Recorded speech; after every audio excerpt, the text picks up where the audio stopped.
오늘 이제 36장 1절 이제 읽기 시작하는데요. 이 36장부터 45장까지 아주 큰 덩어리가 이제 시작이 됩니다. 그래서 중간에 보면 이제 바룩이라는 사람이 언급이 되는데요. 바룩은 바로 예레미야의 말을 받아 써서 두루마리를 이렇게 기록한 사람이에요. 그래서 여기는 이제 바룩 두루마리라고 하는 아주 유명한 부분을 오늘 이제 읽게 되는데요. 이제 1절에 보시면 유다의 요시야 왕의 아들 요야김 제4년이라고 시기를 정확하게 기록해 놨고요.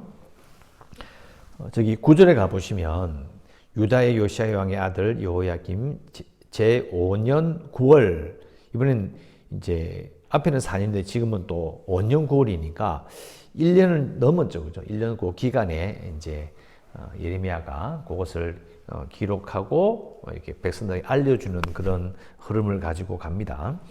근데 우리는 이제 이런 걸 읽으면 요야김이 이제 요시야 왕이라면 사실 잘 안 와닿아요. 잘 안 와닿고, 사실 우리나라도 뭐 정조냐 고종이냐 이러면 솔직히 잘 모르시잖아요. 그 시기를 잘 모르는데, 그래서 요때 무슨 일이 있었는지를 모르고 지나가는 거예요. 자, 그런데 요시야 왕의 아들 요야김 이렇게 하면서 앞에 나오는 뭐 이사야라든지 이런 게하나를 잘 비교해 보면 이 시기는요 격동의 시기예요. 요시야 왕이 왜 죽었느냐? 이집트가 바벨론을 치려고 올라가는데요. 이집트를 막았었어요. 가지 마라. 막았어요. 왜 막았는지 몰라요. 그런데 이집트가 요시야 왕을 죽여요. 그럼 왕이 죽었잖아요. 어떻게 돼요? 나라가 혼란에 빠지잖아요. 그러니까 그 다음에 바로 요아하스를 세워요. 그런데 이집트 입장에서 볼 때는 요아하스가 말을 안 들어요. 왜? 요시야와 바로 연결되니까 요아하스를 날려버리고 세운 왕이 요야김이에요. 요야김은 이집트가 세운 왕이야. 그러면 누구하고 친해요? 이집트하고 친이집트인 거예요. 그런데 지금 상황은 바벨론이 밀고 내려오거든요. 그러니까 이집트와 바벨론이 서로 이렇게 대립하고 싸우는 와중에 요야김이 이집트 편에 붙어요. 이것 때문에 어떻게 되느냐? 바벨론이 와서 쳐버리는 거예요. 그래서 1차 포로기를 맞이합니다. 딱 직전인 거예요. 분위기가 정말 안 좋은 거예요. 생각해 보세요. 요시야 왕이라는 정말 선한 왕이 갑자기 죽어버리고, 그리고 그 다음에 왕을 세웠는데 그냥 날려버리고, 요야김이 또 다른 나라 왕이 이집트 와가지고 왕을 세워버리잖아요. 네 왕해라. 이 나라 꼴이 어떻게 됐겠어요?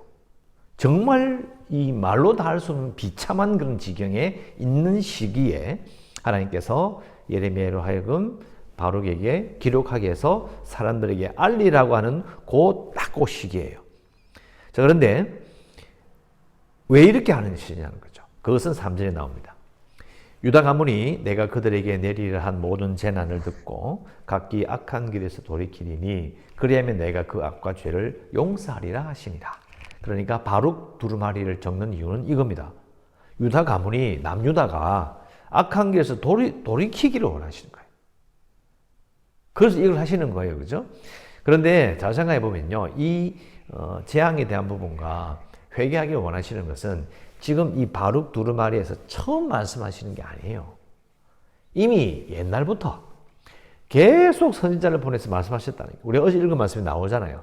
내가 그래 말해도 듣지 않고 계속 말씀하셨던 부분이라는 거죠. 그걸 계속 이야기하는 거예요. 그래서 이 부분을 이제 말하게 되고, 예레미야뿐만이 아니라 하박국 선지자 기억나시죠? 하박국, 그죠? 하박국의 예언에도 보면 똑같이 이런 내용이 반복이 됩니다.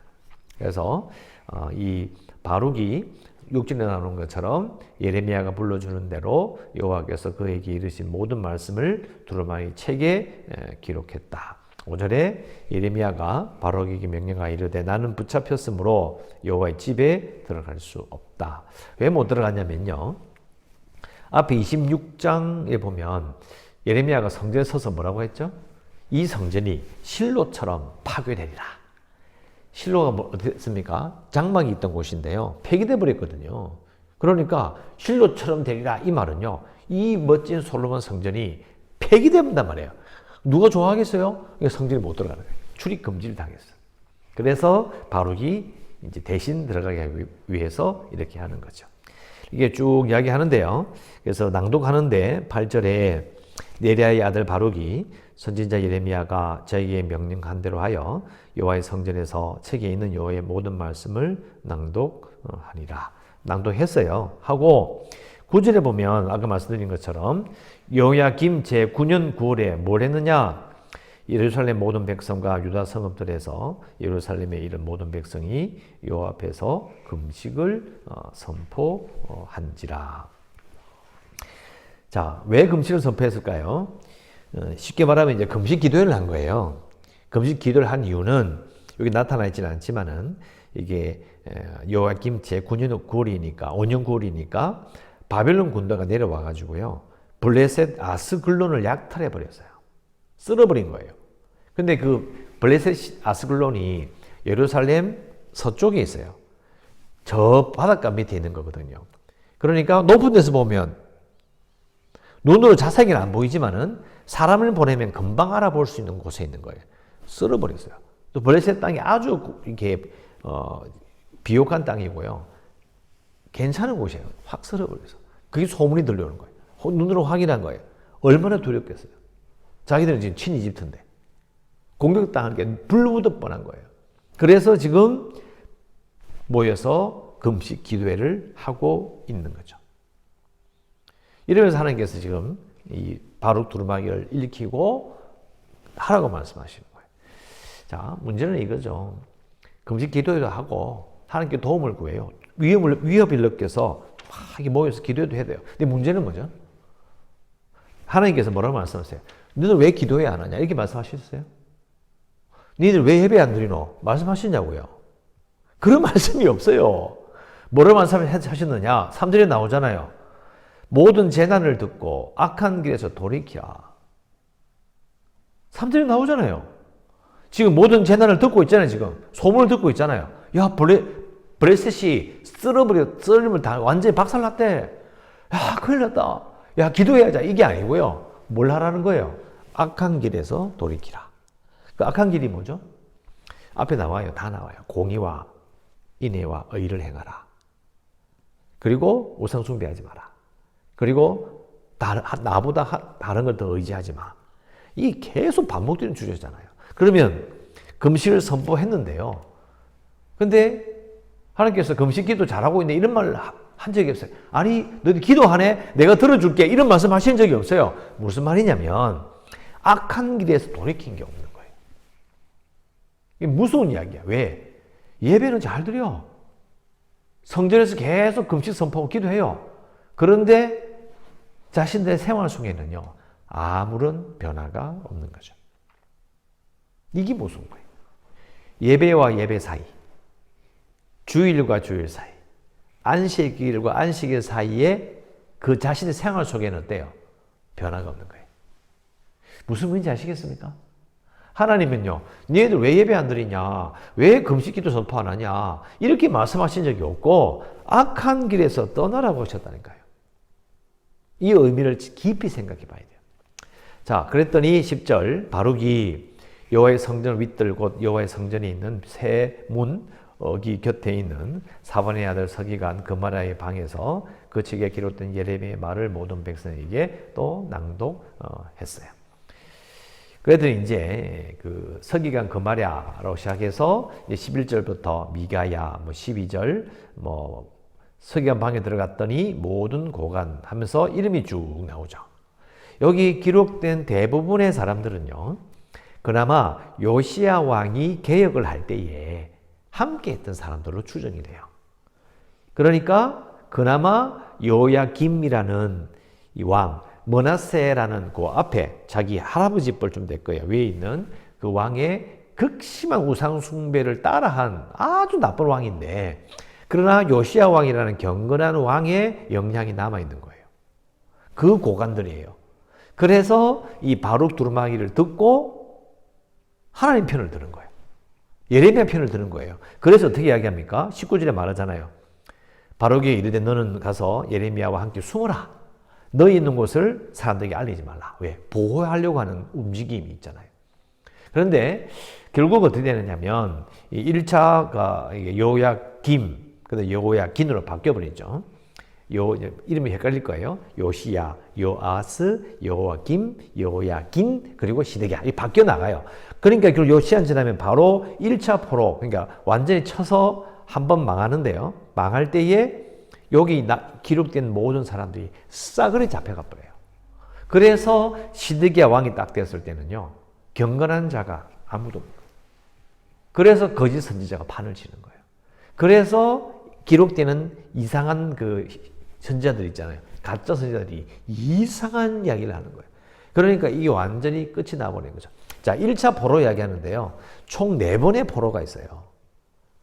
그러니까 이게 지금 어떤 느낌이냐면 이런 느낌이에요. 산에서 큰 돌이 막 굴러떠진 느낌이 지금 앞으로 확 들어요. 딱 그 지점에 하나님께서 뭐라고 말씀하시냐. 악한 길에서 떠나라. 근데 안 들어요. 그걸 내리지 읽게 되는 거죠. 그래서 경건한 자들이 남아 있었지만, 그러나 결국은 시드기야 왕 때 에레미야만 남습니다. 이 부분은 이제 내일 또 계속되니까 또 말씀을 드리겠어요. 자, 아까 말씀드렸죠. 우리가 초점을 두고 깊이 생각해야 될 부분은 뭐냐. 결국은 이런 악을 버리지 않고 악한 길에서 돌이키지 않으면서 이들이 금식 기도를 모였다는 거죠. 깊이 생각해 봐야 돼요. 그러니까 우리는요, 예배가 물론 경건한 거 중요하지요. 예배가 중요한데, 그러나 예배와 예배 사이에 어떤 삶을 사느냐가 더 중요해요. 그러니까 저는 참 아쉬운 게 그거죠. 예배는 잘 드리는데, 성도가 예배와 예배 사이에, 주일과 주일 사이에 그들의 삶 가운데서 공의롭지 않고, 거짓말하는 거 있죠. 그죠? 생활 속에서 거짓말하고, 난 등쳐먹고, 악한 말을 한 거. 그죠? 그런 것들. 선한 말을 하지 않는 것들. 그런 것들이 결국 어떻게 되느냐. 아무리 기도 열심히 하면 뭐합니까? 이 남유다와 똑같은 일을 겪는 거예요. 그리고 읽어보시면 아시겠지만 하나님은요. 잘못된 나라, 야 진짜 나쁜 놈들이네 하면서, 아니면 또 아수르를 보면서, 아수르가 정말 무시무시한 사람들이었거든요. 그 나라, 야 니네들 내가 군사력을 줄 테니까 엎어버려. 그렇게 말씀하신 적이 없어요. 그런 걸 요구하신 적이 없다는 거예요. 왜? 그건 하나님의 권한이에요. 하나님께서 권세들을 알아서 하신다는 거죠. 그럼 어떻게 살아야 되느냐? 공의롭게, 인애를 베풀며 의롭게 사는 거예요. 그런 걸 원하셨지, 제사장 나라로 삼으셨던 이스라엘을 강국으로 만들어서 불의한 권력을 엎어라, 이런 말씀을 하신 적이 없어요. 그러니까 이들의 삶을 봤을 때에 여호야김이나 시드기야도 마찬가지지만은 하나님께서 바빌론을 이기게 하실 것이다, 그렇게 기도하는 것 자체가 글러먹은 거예요. 자신들은 그렇게 살지 않는 거죠. 예배와 예배 사이에 하나님의 자녀답게, 하나님의 백성답게 살지 않았던 거예요. 지금 이 남유다의 모습이 우리의 모습이 아니기를 원하는 거예요. 우리의 모습이 아니기를 원하는 거죠. 뭐 사람 사는 건 다 비슷비슷하니까 뭐 그렇다라고 말할 수도 있겠지만은, 남유다가 보였던 부정과 부패와 우상 숭배 이런 것들이 우리와 겹치지 않기를 원하는 거죠. 그래서 우리가 기도할 수 있는 것은 이렇게 기도하면 됩니다. 아까 말씀드린 그대로 예배와 예배 사이, 주일과 주일 사이에 하나님과 동행하며 선한 길을 걷겠습니다. 선한 길을 걸어야 합니다. 제가 이제 1부 때부터 말씀을 드렸어요. 여러분 화 안 난 사람이 있습니까? 기분 나쁘면 기분 나쁜 거예요. 몸이 아프면 아픈 거고, 더우면 더운 거지. 예수 믿는 사람은 안 덥네, 나 화 안 나는데, 이런 게 어디 있어요? 화나지. 하지만 하나님 때문에, 하나님께서 함께 하시기 때문에 어떻게 해서든 선한 마음으로, 선한 말로, 그죠? 사랑을 베푸면서, 그게 성도의 삶이지. 어떻게든 누굴 죽여야 되고, 말하면 누굴 어떻게 해야 되고, 이런 말을 한다는 것 자체가 하나님 믿는 사람 아니에요. 그러니까 우리는 주일과 주일 사이에, 예배 사이에, 내가 지금 하나님과 동행하고 있구나.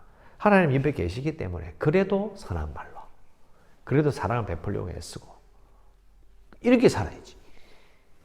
아주 간단해 보이는데, 그러나 우리는 온갖 명분을 동원해서 뭔가를 자꾸 자기 손에 피를 묻히려고 하는 거예요. 그건 잘못된 겁니다. 그래서 여호야 김왕이 내일 읽으면 아시겠지만은 정치적인 명분에 때문에 결국은 하나님의 뜻을 듣지 않고 그들의 삶이 악한 길에 있다는 걸 몰라요. 인정하지 않습니다. 남유다가 왜 이런지 저도 설명할 방법이 없어요. 정말 말로 다 할 수 없는, 물론 이유는 많이 갖다 댈 수 있겠지만은 정말 기가 막힌 그런 상황이 계속되고 있는 거죠. 저도 이제 이런 걸 읽으면 그런 느낌이 드는 거죠. 지금 우리의 상황이 정말 기가 막힌 부분이 너무 많아요. 근데 어떻게 할 방법이 없어요. 어떻게 해야 되느냐는 우리가. 결국은 기도 제목처럼 우리가 하루를 하나님과 동행하고 선한 길을 걷고자 애쓰는 수밖에 없어요. 우리가 할 수 있는 건 딱 거기까지. 기도하시고 우리의 교회가 어지러운 시절에 구원의 방주가 될 수 있도록 또 교회 주위의 재개발을 위해서 코로나19 극복을 위해서 인력한 성도들과 선교지를 위해서 또 이 나라를 위해서 기도하시고 오늘도 은혜 가운데 살아가시기를 주의 이름으로 축원합니다. 기도하겠습니다.